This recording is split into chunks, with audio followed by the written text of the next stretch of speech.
Hello and welcome to Dateline New Haven. I'm your host, Paul Bass, inviting you to look behind the stories that make New Haven tick.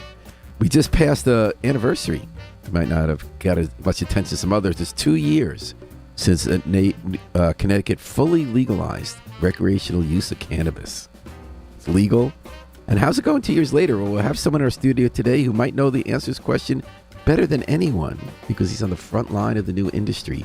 Rino Ferrarese not only co-founded and manages New Haven's biggest dispensary, right, Affinity Health and Wellness at 1351 Whaley. He also has started a micro cultivator. He's growing the stuff as well as selling it. It's called Affinity Grow, and it's in Portland. Portland is part of New Haven. It's up near Middletown. So, Rino, thanks so much for coming in. It's great to meet you. Paul, it's a pleasure to be here today. Thanks for having me. So 2 years later, how are we doing? How's Connecticut doing with legal cannabis, and how are you doing with your business ventures? So Connecticut's doing well, and we're in a very competitive space here. This Northeast corridor, we have Massachusetts that started adult use sales in 2018, and then Connecticut joined the adult use marketplace in January of 23. Right before we went adult use, New York came online. I want to say probably 9 months before New York came online, New Jersey came online. Rhode Island squeaked in under the wire 3 weeks before us, and basically by the time we got to adult use sales, there were adult use programs in every single surrounding state. So that's a competitive, a competitive thing, and something to consider when evaluating how the program's doing. And does it, when we talk about the industry, we're talking about growing and we're talking about selling. And we're both legalized. There were rules set up. And it was 2 years ago where actually the business started, right? We approved the legalization before that. But it was January 10th, 2023 when you actually go to the store and buy it, including your store. Correct. That was the RERACA bill passed, I want to say 16 months prior. The RERACA, I don't remember what the abbreviation, but there's a strong focus, a strong component on social equity. Mm-hmm. Within the program, and that meaning was people from neighborhoods where you got sent to prison for dealing drugs now or using now get a chance to get a license. Although that hasn't happened much, right? That council we set up to make it happen, they had all this controversy. People resigned. They didn't get a lot of licenses out. There was a lot of action surrounding that council, for sure. They were starting a whole new arm of government. There was governance involved, there was compliance. There were a lot of moving parts. There was money, capital involved. I remember there was a conflict of interest. Someone was giving money to someone, organization she was involved in. There was a lot happening, but they were building the plane and flying it, at the same time, as the saying goes. And they were in a very difficult position. It's kind of interesting the way culture changes so fast. Like, yes, people always smoke marijuana around town, but now it's sort of like everybody does everywhere, and it's fine. Like it's everywhere. In 2018, something major happened. The Farm Bill passed, and the Farm Bill was supposed to be an opportunity for American farmers to grow hemp, and hemp could be used for textiles, and you could extract certain cannabinoids and non-intoxicating ones. And there were all these different applications. Hempcrete was supposed to be better than concrete, et cetera. But almost immediately, we started seeing CBD. Everything was CBD, like CBD eye patches, CBD leather patches for your shirts. I mean, I felt like it was kind of a hoax. Everything was CBD. It was. So long as you were below 0.3% THC, and that's the intoxicating part of the cannabinoid set. As long as you were below 0.3%, you were okay. It qualified as hemp. But then somebody was really clever, or maybe the bill was crafted this way deliberately. I don't know. But somebody realized that, we can sell THCA, which is the acid form of THC, which will also intoxicate you. It just needs to be decarboxylated. So when you smoke cannabis, you decarboxylate THCA to THC, and then you get that psychotropic effect. So somebody figured it out that, there's a loophole here we can exploit, and we can actually sell THCA and still be on the right side of the law. And a lot of stores opened, and they can do banking. They can have. They can't do cross-state banking, though. No, they do. They can? They do. Yeah. But you can't. We can't, ironically. So we're under the direction of Department of Consumer Protection, but these folks are kind of regulated because of the Farm Bill. Farm Bill is federal, and there was an opportunity in 2023. It was 5 years. There was supposed to be a revision of sort of a cleanup of whatever needed to happen in that 2018 bill, and our government passed on it. I don't know what happened. It was going to get fixed, and then it wasn't. Well, meanwhile, the wave started, and now, was it 18 states have legal cannabis for recreational use? There are, but there are a lot of states that have, they have the high THC hemp, and they have Delta 8 and Delta 10, which are sort of cousins of Delta 9, which is the one that everybody's familiar with. So now in Connecticut, now that we're allowed legally to grow it and sell it and use it, how are both of your businesses doing? So you're a grower and you're a seller. Are you making money at either, and are you making the kind of money you were hoping? One of the challenges, so I'll start with the grow. The grow is capital intensive. We purchased a building, and the building was several million in Portland. Dollars. Correct. Little 17,000 square foot building. By the time we outfitted it with equipment and our growing tables, our growing lights and plants, and then you need your operational capital. It's millions and millions of dollars. And so, we're beholden, it might be $6 or $7 million over the next 5 years. And it's at at an interest rate, and we're keeping up with that payment right now. And that's our reality today. The market was also, everyone was hopeful originally when they ran the calculus on what the Connecticut program could potentially do by its third year of business.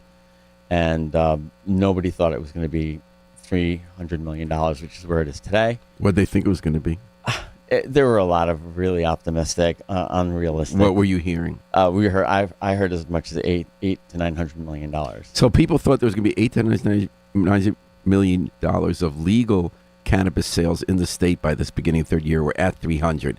I'm taking it when you got your financing for Portland facility, they were counting, the bankers were looking at that higher number. Sure.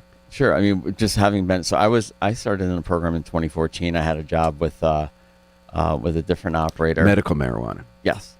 And so having been in the space for 10 years, I remember it's never as rosy as everyone predicts. It's never as bad. And it's never But you as say good. on the grow, I take it, you just opened a few months ago, right? No, we opened in January of 23. We opened like a couple weeks after. The grow after. operation? Yes. Oh, because it had you down as the newest micro. Okay. But businesses don't make money by the third year. No, not ours. But you say you're making up with your payments. We're keeping up with our payments. And I'm sorry I'm ignorant about this. If you sell legal cannabis in Connecticut, it has to be grown in Connecticut, correct? That's right. It has to be grown and processed. And so that can't gives leave you a the state. market. So Yes. the question is, can you make the adjustment with the expectations? So so I have a great team. Our operators at our facility are wonderful people. One of the things that it's a good thing that anyone can grow plants at home. You can grow 6 plants at your house. You can't grow it in your garden. It has to be indoors. But you can have 3 immature plants and 3 mature plants. And if you know what you're doing, you don't ever have to buy pot ever again. And probably your family members Is there a don't. single law enforcement officer in Connecticut going to people's houses and looking to see if there are 4 mature plants and 2 immature? I'm just wondering on that one. The truth, no, I'd be shocked. Yeah. I don't, but that's funny. I've seen conversations on Reddit that people are warning about, the state coming in and raiding your grow to count plants, but that's not true. I've never heard of it. I've never seen it. There's a rumor about a helicopter that landed someplace. Well, there's always a helicopter. Yeah, it landed and pulled. I guess somebody was growing 2 plants out in their front yard. Maybe I don't know. And then the police landed the helicopter, pulled out the plants, and took off. That sounds like a scene in a science fiction movie. I think it was in a newspaper. Oh, really? I think so. That the helicopter landed and 2 people came out from the government and pulled 2 plants out of the... I think so. I am dying to find that. I'm going to look that up when we're done. Okay, but we were talking to you about you have a micro. So why did you do a micro cultivator? Are there bigger... Like you have 10,000 square feet. How much do you grow a year versus how much are there bigger competitors who grow more?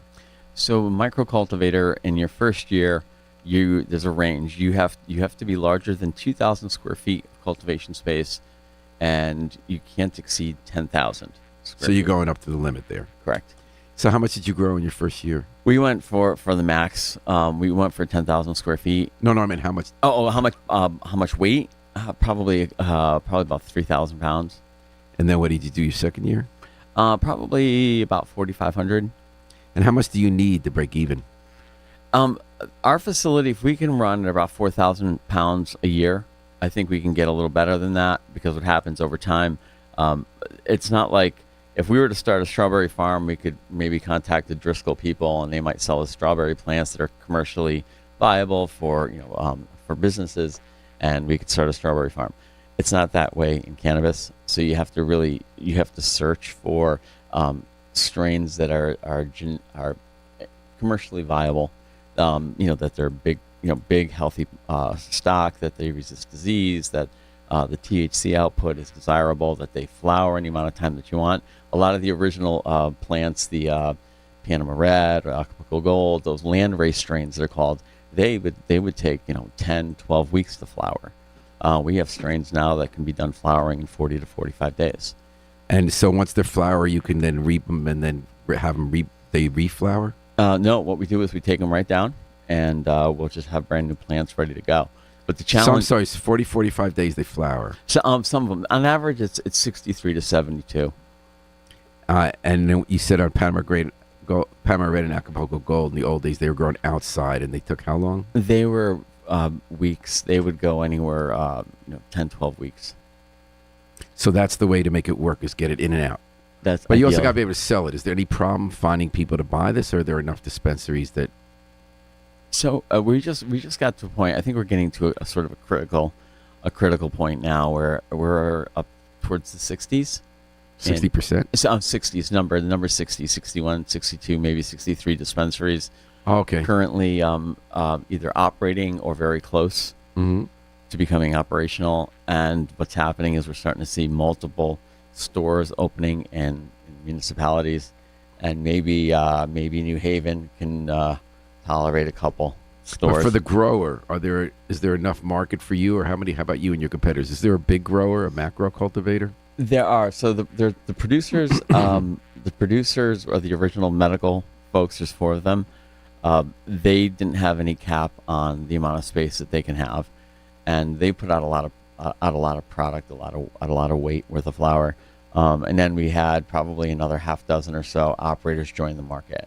So I think we're in good shape as far as output, and we have a new outdoor grower coming online this spring, plus the outdoor grower that was operational last year has expanded. So how do you compete as a micro cultivator? What do you offer that they don't? How can you get your numbers down so you can compete?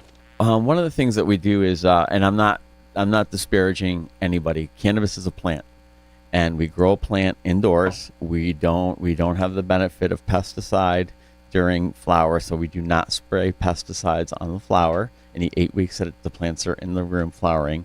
None of the operators do. And so you've got plants growing in a room, you have people going into the room, breathing in the room.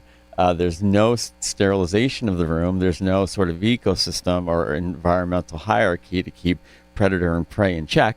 We shouldn't be surprised if you're going to get an elevated microbial count. That should be expected, actually. For indoor or outdoor? For indoors. And then also for outdoors, it's a plant. If you were to test, lettuce or tomatoes or any of your vegetables, they're loaded with yeast and mold and just normal bacteria, because Aspergillus, for example, is a type of organism. It's a saprophyte. It's designed. Its job in life is to break down organic matter, and so you're going to find it in soil. It's very common. So I'm trying to figure out. You're saying that indoors, outdoors, better to keep down the microbial count.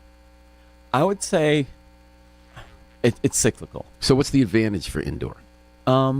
There are no bugs. There are no insects. There are no birds flying overhead. There are no deer that can come in. Therefore, you get a higher yield. I think you can control the light intensity much closer.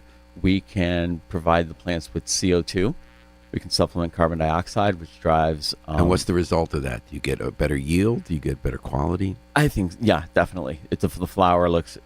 It's a better looking flower. It's a better output as far as cannabinoid profile. Does that mean a higher THC? Yes, correct. And that's something that really surprised. And we're talking, by the way, to Rino Ferrarese, who's kind of the front lines of legal cannabis in Connecticut, because he has both a micro cultivator. He grows the stuff in Portland, and he runs 2 dispensaries that are very established. Well, my business partner does. That's Ray Pantalina. You're the co-founder, I guess, but you're an owner, right? I'm lucky to be along for the ride. Yeah, Ray's a Affinity pharmacist. Health, and So that's what strikes me, because when I was in college, 800 years ago, I think it was 4% THC level in pot, right? Oh yeah, Isn't you're lucky. It's up to 90 now. In flour, no. Flour would be probably 25 to 30% THC. So where am I reading that these products like the dabbing, it's 90%? Oh, so the dabs are concentrate. So yeah, they'll go up to even higher, 98. Is that good or is that bad? Because are you aiming for a higher THC count so you get a big buzz? You need less of it to get high, or what's the reason? It depends. It's like for somebody who likes alcoholic beverages. What about grain alcohol? Is grain alcohol better for them? Well, no. Most people like wine. They like or beer. even like IPAs are very different. Like there could be a 3 or 4% difference, and spirits obviously go within the 20-40% range pretty regularly, right? Correct. And the nice thing about so how does that transfer to cannabis? What are the advantages and disadvantages of the higher THC level? So the higher THC level, just a stronger psychotropic effect. I'm sorry, I got away from You get higher the more THC. The more THC, the higher you get. Okay. So I guess if you're younger, you kind of do better, and if you're older, you get a little lower. I think it's or just tolerance. Use less. It's tolerance. As you build tolerance to it, you'll need more and more to get to your desired effect, and then eventually you'll just have to stop for a week or two, and your body will reset, and then you can go back. And Rino, what strains do you grow at your micro cultivator? We have a wide range. Our Cap Junkie is very popular. It goes by the name Cappy. Our Hippie Crasher. We have a Blue Zushi. We have a Blue Lotus. We're having. Tell me about those. What are the distinct characteristics of those strains? What makes them different? What do they offer? The organoleptic appeal. Really, what does that mean? The way that so organoleptic appealing to the sight, taste, smell, just basically what makes something a consumable desirable to a person. Let's say. Someone walks into your store, let's say, and they're trying to decide between the Cap Junkies, the what were the other ones called, the Hippie Crasher, and the Blue Lotus. Good names, by the way. What are you telling them about why they would want one or the other? They come to us. There's a kiosk out front, and that's part of the way that we do it here in Connecticut. Customer comes in, they can either pre-order ahead, and they'll go to the menu. Do they have to, or someone could just come in and buy? No, it's you don't sort of come in and just browse the menu board. That's not the way we do it. And why is that? I don't know. I really don't know. That would be a good question for DCP. But basically, do you have to do it hours in advance? Or you could do it 5 minutes in advance? Minutes before. Okay. Yeah, because so if we were to go to a dispensary right now, you would need your driver's license. I need my driver's license. We would show our credential at the door. They'd let us in, and we'd be directed towards one of these kiosks. And we'd go over and we'd hit the menu and look for what we're looking for, and filter through the results and put our order in. And then we'd get called into the dispensary proper, where we'd be called over to one of the registers. They would have our bag with our products in it. It'd be stapled, and then you walk out that way. Very sort of nondescript process.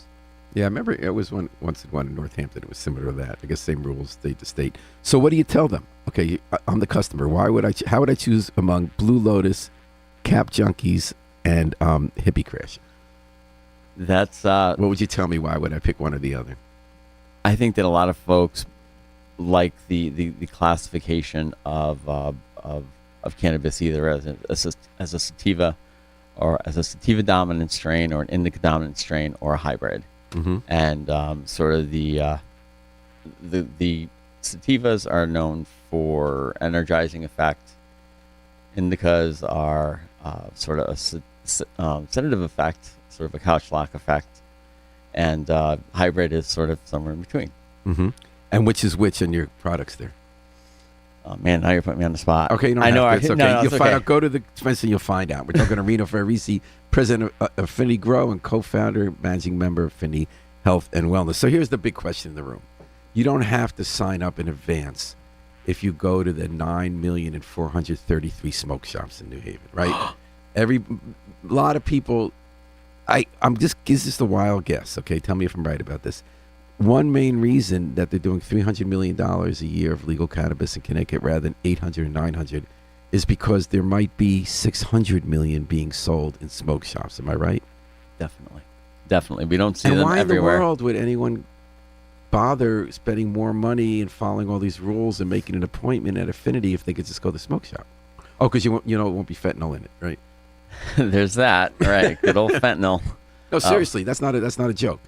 I mean, like some people would be worried about what gets mixed in and knowing what you're buying, right? Because it could screw you up. 100%.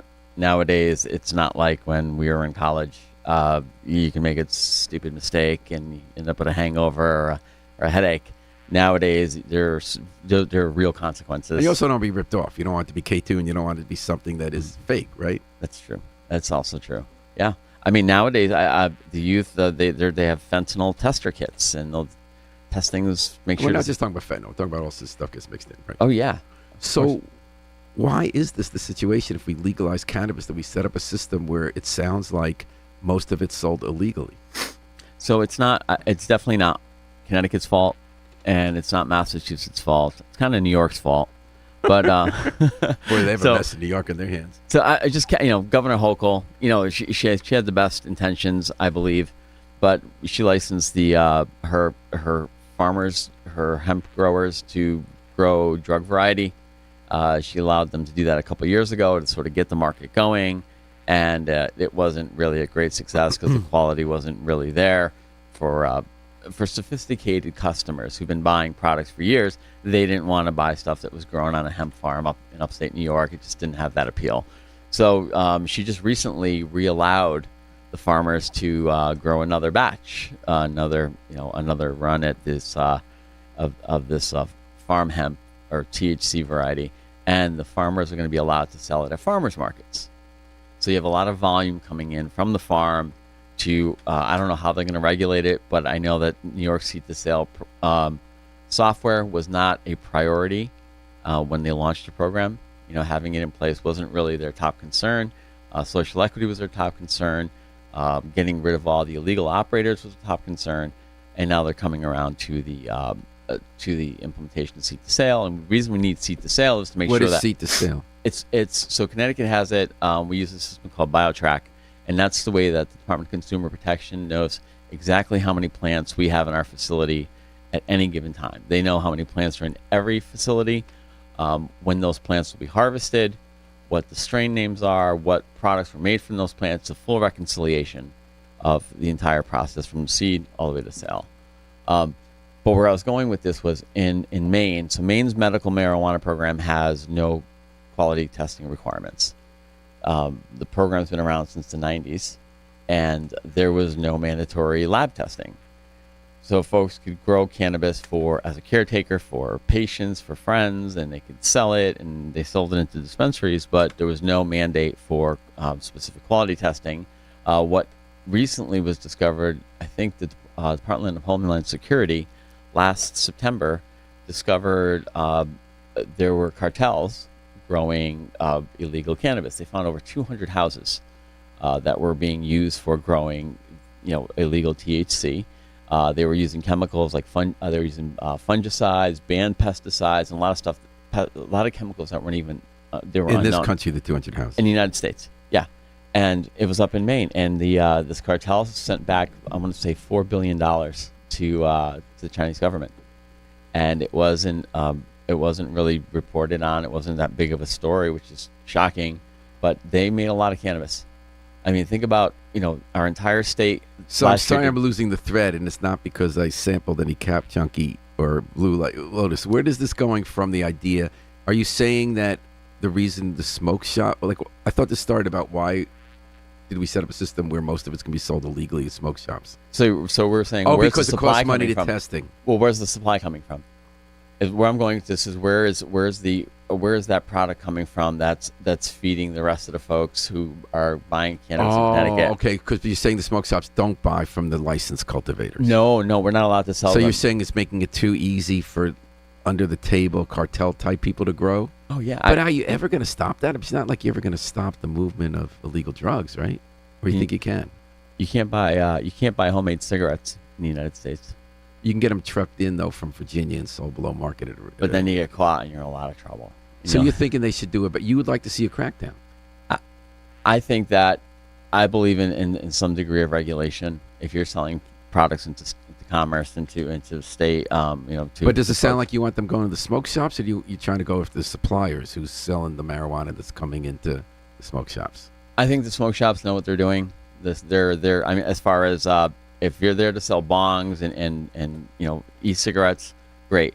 But if you're selling THC cannabis, and you need to get a license from DCP that'll allow you to legally sell cannabis, and make sure that you're selling stuff that's tested and it's safe, and you have an obligation to your customers. Because I think so. You'd like to see them do more. Are they doing any cracking down? I think we got one press release in 2 years of like a few stores in New Haven. So there is an initiative right now to require the vape shops to be licensed, which would then open the door for regulators to go in and audit and sort of hold. But I mean, this must make you crazy that you follow these rules and grow this stuff, and you're seeing people just be able to sell it, But you know what I'm wondering for the buyer? I'm also wondering now that cannabis has become above ground. Did it lose cachet to become almost like a different kind of product? If you're going into a dispensary and following all those rules and paying an extra price, especially if you're a younger person, does the product become different? Do you kind of feel like you're expanding your mind and challenging the way we look at things in our world if we're going to a Department of Consumer Protection licensed infirmary rather than rolling the dice and getting who knows where it's from down the corner of the smoke shop, or just walking in and out? It's hard to say. I think it's still a lot of folks have not embraced it fully yet. There are still folks who oppose it. Who oppose what? Just the use of cannabis. They don't want to see it, flaunted. They don't want to see. They don't want to see it on a billboard. Advertisements for dispensaries on billboards. It's amazing when you get into Massachusetts. Like as soon as you're there, every billboard. Mm-hmm. Well, it's a $1 billion market. It's a $1 billion cannabis economy up there. They embraced the Pioneer it, Valley, yeah, and they tax it, and they're generating tax revenue. Well, I noticed that you and others have mentioned that. You mentioned that you feel like our rules in Connecticut put us at a disadvantage, the Pioneer Valley and the towns. You say people drive across the state lines. Why is that? Like, for instance, Hartford is pretty near the state line. Why would people drive to INSA or another distributor in another dispensary in Western Mass if it's right near their home in the Hartford area? Same company.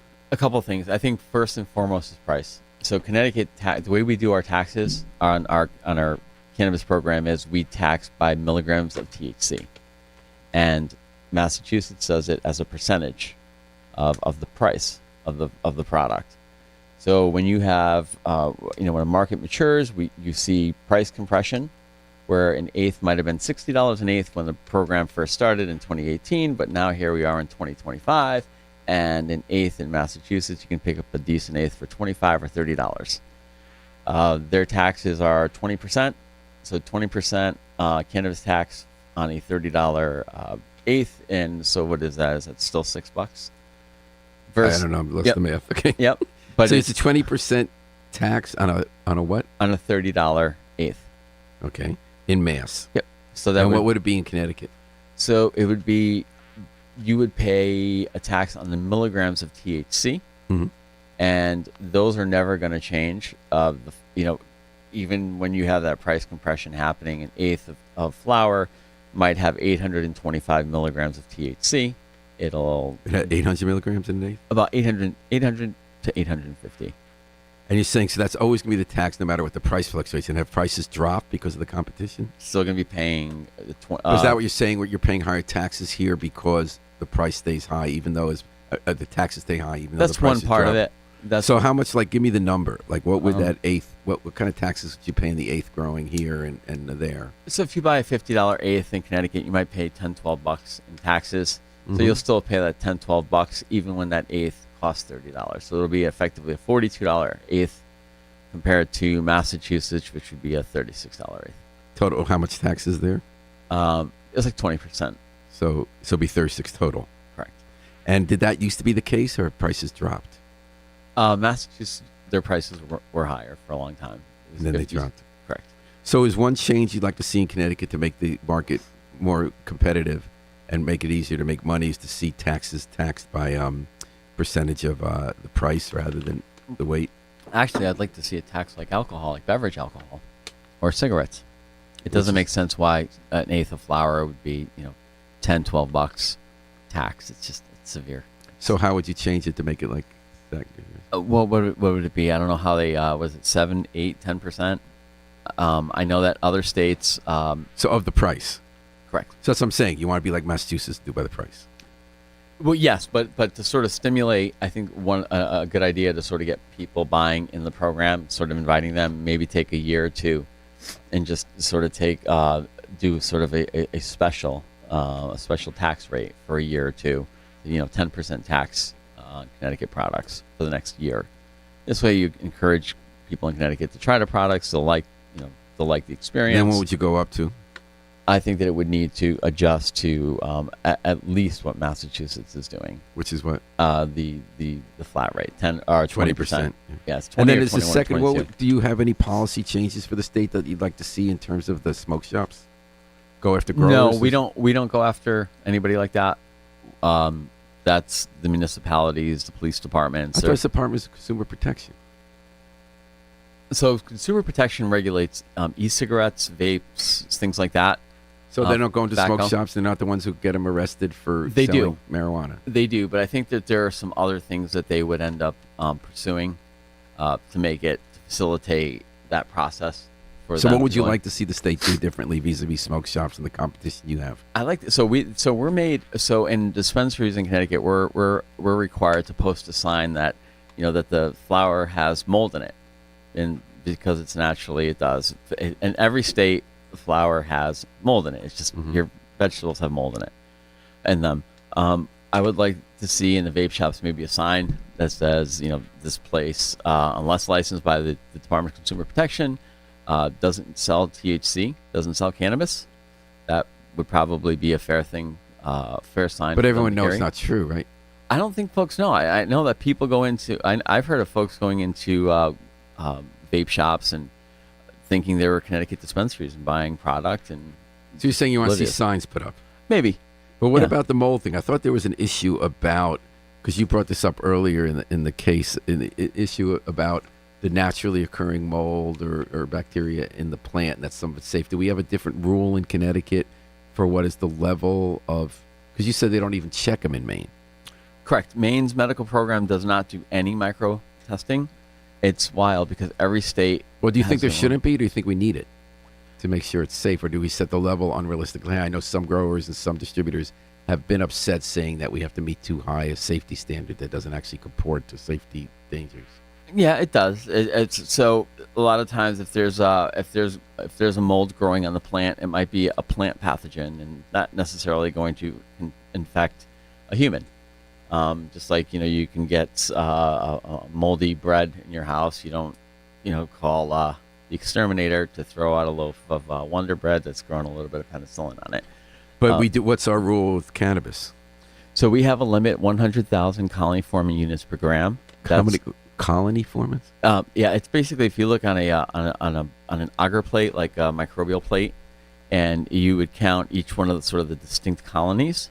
That's a colony forming unit. Every sort of finite sort of little growth, and you're not allowed to exceed 100,000 colony forming units per gram of product. And so long as you're below that limit, and you also, this is important, you need to pass an aspergillus test, and the laboratories test for the presence of aspergillus DNA. So make sure that there's no aspergillus DNA, which would mean that there's. And we're no talking about the aspergillus. growers now, right? Yes. So is that the same rules in our neighboring states? Some of them require aspergillus testing. Some do not. And what about the level of microbials? Some do 10,000 colony forming units per gram. Some do 100,000. At one point, New York was doing there was no limit to how much bacteria or mold could be in the product, but you had to disclose on the label what the count was. How do you feel about the rule? Do you feel like that's making you uncompetitive? Do you feel like it should be lower? No, I don't. I'm not. That's not a challenge. I think that cannabis it's a plant, and it's going to naturally have microbial growth on it. I just wish that we would take that into consideration. We'd realize it, because I read articles all the time. There's this big sort of scandal up in Massachusetts right now where the laboratories are blaming each other for falsifying test results, and they're accusing each other that all the whole industry goes to that particular laboratory because that laboratory is willing to compromise their values, and they'll report, that a product passes when in fact it failed. And I don't know that that's necessarily the case, because what happens is you'll get these sort of third-party laboratories that go to dispensaries, purchase product, bring them back to their third-party labs, and then test the products and find, lo and behold, it's contaminated. And it's kind of, it's I don't know, it's a dubious proposition. I don't know. It's sort of, I think we need to take into consideration the reality that cannabis is heterogeneous, meaning that even on the same plant, there are many academic publications that support that if you take the potency of the flower from the top of the plant and you compare it to a flower in the middle of the plant, you're going to get different THC results. You're going to get different microbial loads. Just depends on. So how would you like to see policy change? Would you like to see that 100,000 figure change, or 100,000 is fine. Nobody's been sickened, thank God. Nobody's gotten hurt. Or the Aspergillus test? The Aspergillus test is not very precise in my opinion, but there are other ways to do it. Aspergillus, I think, is the big bad, but Aspergillus, we breathe it every day. It's in the environment. So do you think we need the test? I don't think we do, but if it makes customers and patients feel safer, then let's do it. It's not really an expensive test. So Rino, Ferrarese, I've really learned a lot here talking to you today. What is the bottom line? Is it a good time to be in business? Like, are your stores making money? The stores we're making payroll, and we're paying our bills. Is there a profit yet? There's there's a lot of debt. There's a lot of debt. So is it fair to say is it fair to say with both the growing and the stores, it's only been 2 years, that you are paying your bills, you're not yet making the profit because of debt? Correct. We're cash flow positive. I think all the stores would be, including debt. Yeah, well, we're using that cash flow to sort of service debt, to sort of so payroll. Cash flow on just how much it costs to sell it. Exactly. But you're not yet profitable? I'm sorry. So we are profitable. We're seeing positive cash. So the money coming in covers all of our expenses, and we're able to service our debt. But as far as sort of doing distributions to social equity partners and to principals, I don't know that any of the operators that have started in the last 2 years under adult use are seeing are really doing any profit distributions. Mm-hmm. Because it's only been 2 years. Correct. So, question: are you feeling optimistic? You said it's not as much a bigger market as you were saying. Are you still feeling bullish or bearish on the market? We have 40 employees. Mm-hmm. I don't think any of our employees shop in Connecticut. They all go to Massachusetts, or they go to their. The kids call them plugs these days. We used to call them dealers, but now they're called plugs, I guess. So what would change that? I think the prices need to come down. I think we need to look at the tax and bring that tax down a little bit, and just make it sort of also the experience of going into a Connecticut dispensary. It's a very regimented, very formal process. You walk in, you present your license. You can go into the dispensary for the amount of time that you're picking up your product, and then you're leaving. Versus New York dispensary, for example, you walk in, you can browse, you walk around. They have T-shirts on display, and they have so you want to loosen the rules for the store? I think that it could be a more pleasant experience, akin to walking into a package store. Mm-hmm. No different. And you ask the advice and all that stuff, and you can't browse. No, there's nothing to see. There's nothing. But you think that should change? Yeah. And how would the prices come down besides tax policy? I think as we're seeing more volume, there'll be opportunity for companies to sort of address their debt and pay their investors back. That'll be on the companies. Taxes on the government. The companies themselves, you think that's just a natural process, and you'd like to see the rules loosened somewhat on the rules for going in and how they operate. Yep. All right. Well, Rino Ferrarese, I wish you luck in the venture. Thank you, Paul. It's an interesting industry in Connecticut. I love it. It's great. We have a great group of people doing it. People are very passionate, and we have great regulators. We love our regulators, and we're doing the best we can. There's not a single person in it who's in it for the wrong reason. So I'm very optimistic. Affinity Grow. Rino is the president in Portland and co-founder, managing member right here in New Haven. Affinity Health and Wellness at 1351 Whaley. Any place else they should go for info? Pretty easy to find that. Yeah, that's affinitygrow.com. All right. And thanks to Harry Droz behind the controls as always, keeping us straight. And we're going to take it out with the Afro-Semitic Experience performing I Wish I Knew How It'd Feel to Be Free from the group CD A Plea for Peace. This is Paul Bass inviting you to fly free with us all day and all night long at WNHH, New Haven's home for community radio.